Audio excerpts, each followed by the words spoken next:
Assalamualaikum warahmatullahi wabarakatuh. Yang terhormat Bapak Ibu dosen penilai uji kinerja, perkenalkan, nama saya Tia Aulia Budiarti, guru pendidikan agama Islam di SMA Negeri 1 Caringin, Kabupaten Bogor, Provinsi Jawa Barat. Sekaligus sebagai mahasiswa PPG dalam jabatan Batch 2 di LPTK Universitas Islam Negeri Sunan Kalijaga, Yogyakarta, dengan nomor induk mahasiswa 25404113361. Saya akan melaksanakan praktek pembelajaran di kelas 11 dengan materi khutbah, tablik, dan dakwah dengan model pembelajaran problem based learning. Sekian perkenalan singkat dari saya, mohon bimbingan, arahan, dan evaluasinya. Terima kasih. Wassalamualaikum warahmatullahi wabarakatuh. Bismillahirrahmanirrahim. Assalamualaikum warahmatullahi wabarakatuh. Waalaikumsalam warahmatullahi wabarakatuh. Apa kabar 11.3 hari ini? Alhamdulillah, luar biasa, tetap semangat, Allahu Akbar. Masya Allah ya, semangat sekali padahal cuacanya sudah siang ya. Tapi alhamdulillah 11.3 hari ini semangat. Berarti sudah siap menerima pembelajaran hari ini? Ya. Baik. Sebelum kita mulai, alangkah baiknya kita berdoa bersama-sama ya. Ibu minta seksi kerohanian untuk memimpin doa. Silakan. Sebelum memulai pelajaran hari ini, alangkah baiknya kita berdoa sesuai kepercayaannya masing-masing. Berdoa dimulai. Berdoa selesai. Beri salam. Assalamualaikum warahmatullahi wabarakatuh. Waalaikumsalam warahmatullahi wabarakatuh. Baik, sebelum memulai kegiatan pembelajaran hari ini, Ibu akan melakukan presensi terlebih dahulu ya. Biasanya kalau Ibu mengabsen itu kan kalian bilang hadir, betul? Betul. Untuk hari ini kita coba cara yang lain ya. Ketika Ibu panggil namanya, kalian menyebutkan satu kata yang mewakili perasaan kalian hari ini ya. Sudah siap? Sudah. Oke, baik, Ibu akan Alivia Fitriani.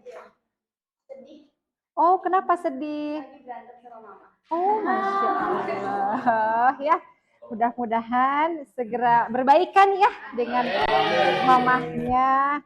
Nazia Aprilia Nur Hakim. Bu, perasaan aku hari ini lapar, Bu. Kenapa? Belum makan MPG. Oh, gitu. Sebelum kita mempelajari materinya lebih dalam, kita akan melakukan refleksi materi yang sebelumnya sudah kita laksanakan ya. Di mana tadi kita sudah mempelajari materi akhlak di pertemuan sebelumnya. Masih ingat tema-temanya apa saja? Satu? Kenakalan remaja. Oh, tentang penyakit sosial ya. Ada berapa? Satu? Oke. Tentang apa? Perkelahian remaja. Ya, perkelahian antar pelajar. Oke, yang kedua apa? Oke, mengkonsumsi narkoba. Yang ketiga? Oke, mengkonsumsi minuman keras. Oke, berikutnya Ibu akan menyampaikan tujuan pembelajaran materi fikih. Yang pertama, murid mampu menganalisis minimal 4 etika dalam berdakwah, kemudian khutbah dan tablik ya. Jadi menganalisis etika-etikanya dari materi tersebut. Yang kedua, murid dapat mengidentifikasi contoh-contoh metode dakwah yang santun dan damai dalam kehidupan sehari-hari. Dan yang ketiga, murid menunjukkan sikap toleransi dan menghargai perbedaan dalam berdakwah. Ya, semoga 3 tujuan pembelajaran ini bisa tercapai dalam 3 pertemuan. Ya. Oke. Berikutnya, Ibu akan sampaikan informasi tentang bentuk dan teknik penilaian supaya kalian ada persiapan ya ketika belajar materi fikih. Yang pertama, Ibu akan menilai dalam aspek sikap ya. Di mana aspek sikap ini dilakukan melalui observasi Ibu secara langsung ketika kalian melakukan kegiatan pembelajaran. Misalnya nanti ada diskusi kelompok, nah Ibu akan mengobservasi apakah kalian aktif, kalian cuek misalnya, begitu ya, atau tidak berkontribusi sama sekali. Nah itu akan Ibu lakukan penilaian sikap. Berikutnya ada penilaian pengetahuan, di mana penilaian pengetahuan ini akan Ibu lakukan dalam pengisian LKPD. Ya, dan hari ini sudah Ibu siapkan LKPD-nya, nanti silahkan kalian kerjakan secara berkelompok. Yang ketiga, penilaian keterampilan, di mana penilaian keterampilan ini Ibu lakukan saat kalian melakukan penyajian materi melalui presentasi. Ya, di mana keterampilan berbicara kalian akan Ibu nilai satu persatu, seperti itu. Oke, baik. Kita sudah mulai masuk kepada apa ya? Ibu sebelum memulai pembelajaran ingin mengajak kalian untuk memejamkan mata. Ya, coba pejamkan mata. Pejamkan mata. Iya, ya. Pejamkan mata ya. Sambil tarik napas dari hidung, keluarkan dari mulut pelan-pelan. Oke, tarik napasnya lagi. Keluarkan pelan-pelan. Oke, sudah terbayang kira-kira pesan kebaikan apa yang akan disampaikan? Baik, buka matanya. Oke, ya, sudah terbayang ya pesan kebaikannya? Silahkan pesan kebaikan itu kalian ungkapkan, karena itu sebagai implementasi dari materi kita hari ini. Berikutnya Ibu sudah menyiapkan satu cuplikan video, ya. Cuplikan video ini silakan diamati. Ada 5 cuplikan, silakan diamati ya. Kemudian nanti Ibu akan meminta kalian untuk memberikan kesempatan menyampaikan pesan-pesan apa yang terkandung di dalam video tersebut.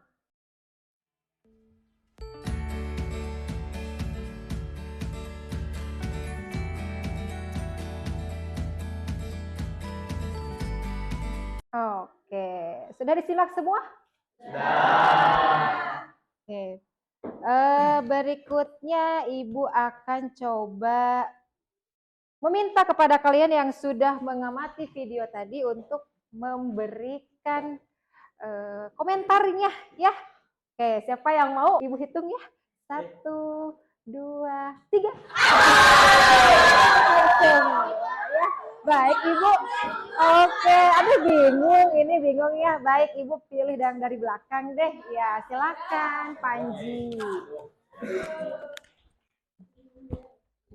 Ya, Panji, dakwah yang disampaikan itu dakwahnya jenis apa, Panji? Oke, di video kedua itu menurut aku ceramah tentang motivasi sama menyentuh hati. Karena di video kedua itu kita dianjurkan untuk tidak melihat sisi pandang kita sendiri, tapi juga kita harus melihat sisi pandang dari Allah. Di mana orang yang soleh itu hidupnya penuh dengan cobaan, tetapi orang yang selalu melakukan maksiat itu selalu diberikan dengan nikmat. Nah, itu adalah salah satu dari azab yang paling pedih, yaitu yang dinamakan istiroj. Begitu, Ibu. Masya Allah, tepuk tangan. Terima kasih Panji ya, analisis yang sangat bagus sekali ya. Jadi dari video pertama dan video kedua itu sudah mulai kalian bisa tangkap ya pesan-pesannya. Luar biasa. Kita lanjutkan ke pembelajaran berikutnya ya. Ibu sudah menyiapkan barcode ya untuk melakukan asesmen diagnostik atau asesmen awal pembelajaran. Tujuannya ingin mengetahui sejauh mana pemahaman awal kalian terhadap materi ini ya. Silakan keluarkan handphonenya, buka di Google. Oh, silakan diklik di Google Join Kahoot ya. Nanti kalian akan Ibu arahkan untuk eh, memasukkan PIN Kahoot-nya. Baik, nah, silakan masukkan kode PIN-nya di 4748856. Sudah selesai untuk soal asesmennya. Tepuk tangan sebelah tiga. Kita lihat yang berada di posisi ketiga adalah Fauzia. Berikutnya ada Sri. Dan yang pertama siapa kira-kira? Sarah. Oke. Nah, berikutnya kita sampai pada satu pertanyaan, ya. Oke, silakan dibaca baik-baik ya. Bagaimana cara kita mengajak teman atau keluarga untuk melakukan kebaikan tanpa menggurui? Oke, sudah bisa dipahami pertanyaannya? Bisa. Oke, siapa yang mau menjawab pertanyaan ini? Silakan. Karena sebelah situ belum ya, di area belakang, Ibu berikan kesempatan kepada Ida. Silakan Farida.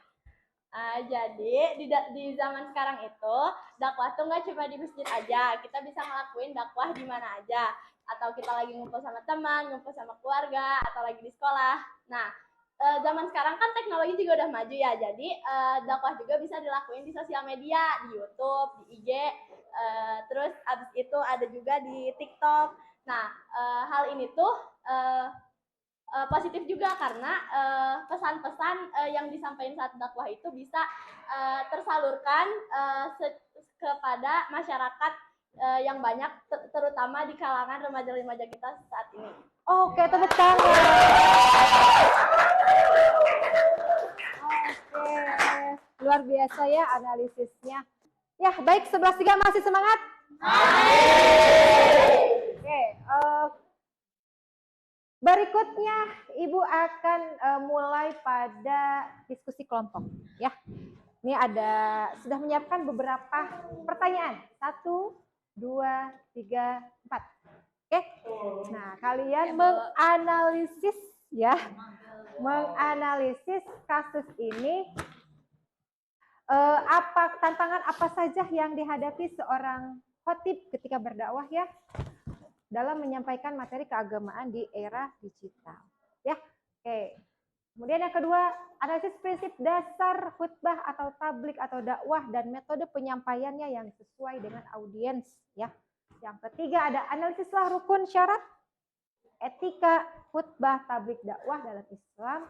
Dan yang terakhir ada analisis perbedaan antara ketiganya. Ya, Ibu sudah menyiapkan nama-nama di sini ya. Kan Ibu bagi menjadi 6 kelompok. Oke, silahkan. Kelihatan tidak? Oke. Kelompok 1 ada Sarafina, Silva, Bagas, Saskia, Tera, dan Farida. Dan tim 6 ada Zipa, Ahlan, Taki, Anggun, Nasratul. Oke. Baik, kita langsung saja duduk sesuai kelompok. Untuk kelompok 1 ada, Ibu posisikan sebelah sini ya. Kelompok 2 di sana, kelompok 3, 4, 5, dan 6. Silahkan. Oke, silahkan dikerjakan LKPD-nya. Kalau ada yang sulit nanti boleh ditanyakan ya. Oke, kelompok 2. Silakan dikerjakan sama-sama. Ini kelompok 3. Silakan dikerjakan. Oke, ini untuk kelompok 4 silakan. Ya. Kelompok 5 ya? Iya. Baik, Nak, Ibu akan menjelaskan LKPD-nya ya. Yang pertama, sudah Ibu siapkan 4 pertanyaan di masing-masing kelompok. Silahkan jawab pertanyaan tersebut dalam bentuk tertulis boleh ya, laporan tertulis menggunakan Google Doc boleh, atau dalam bentuk infografis boleh, poster boleh, atau PowerPoint ya. Ibu berikan waktu 30 menit untuk menyelesaikan tugasnya. Baik, setelah itu kalian presentasikan nanti di depan ya. Silahkan.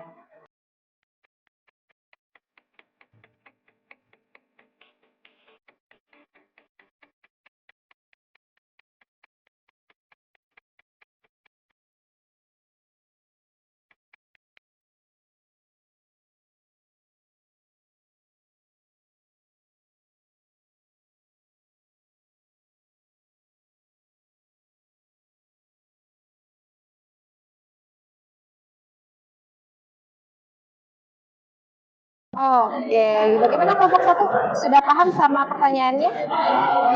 Oke, jadi di situ ada 4 pertanyaan harus kalian analisis. Nanti masing-masing harus punya ide nih, harus punya solusinya. Setelah itu kalian berdiskusi kira-kira ide baik yang paling terbaik di antara berempat ini siapa, ya? Baru dijadikan solusinya. Terima kasih, Bu. Oke, baik. Karena yang mengirim sudah 4 kelompok ya. Sudah semua? Oke, untuk kelompok satu kita persilahkan. Assalamualaikum warahmatullahi wabarakatuh. Waalaikumsalam warahmatullahi wabarakatuh. Baik, selamat siang teman-teman. Sebelumnya di sini kami akan mempresentasikan hasil diskusi kami untuk menjawab LKPD yang sudah diberikan oleh Bu Tia. Sebelum mulai ke presentasinya, perkenalkan nama aku Farida Ayuning Tias Pramuji. Nama saya Sarafina Nurma. Nama saya Raden Bagas. Nama saya Tera Diani.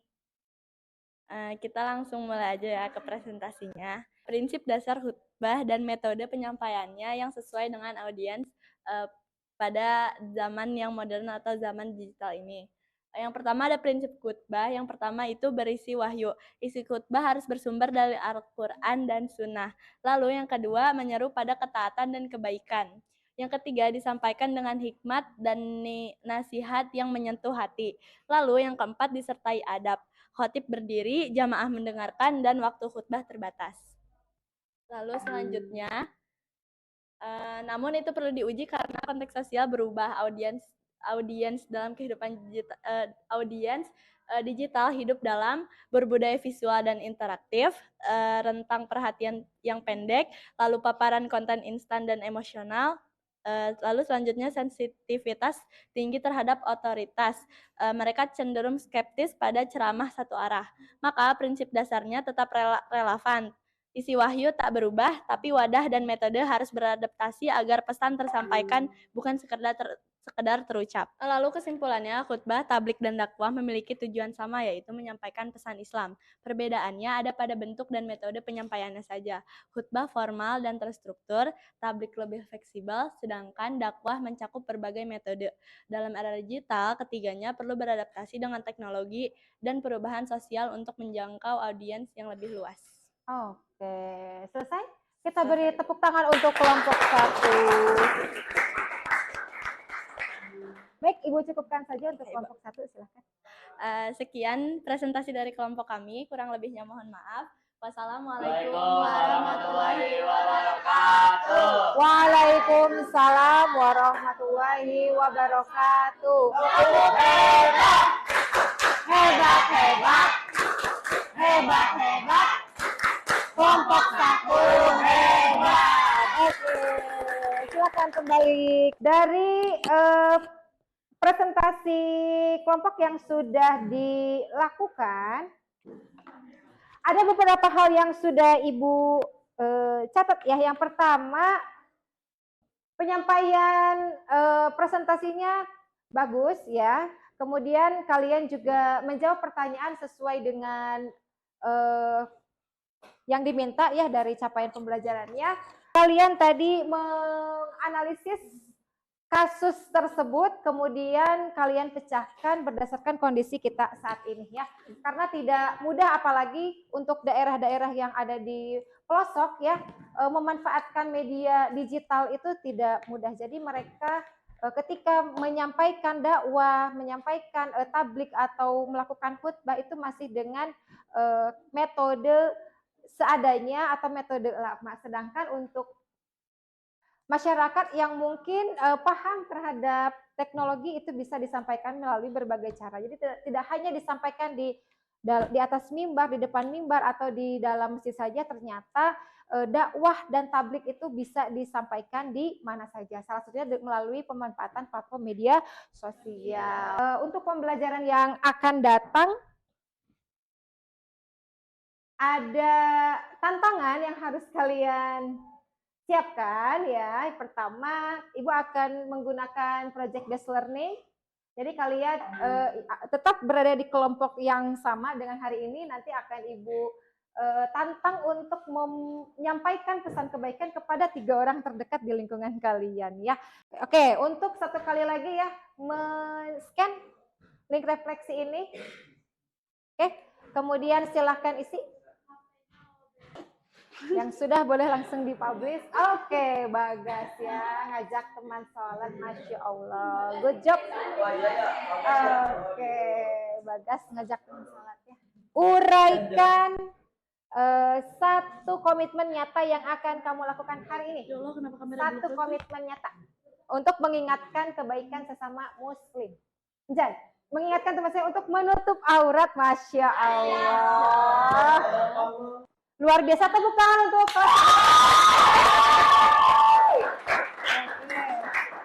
luar biasa ya, dengan motivasi-motivasinya semoga bisa kalian laksanakan, bukan hanya ditulis dalam Padlet ini, tapi bisa dilakukan di kehidupan sehari-hari.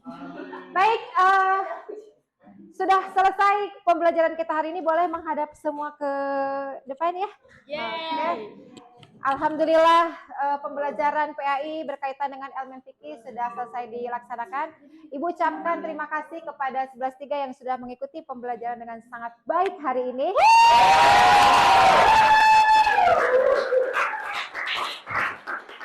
Ibu akhiri kegiatan pembelajaran hari ini. Assalamualaikum warahmatullahi wabarakatuh. Waalaikumsalam warahmatullahi wabarakatuh.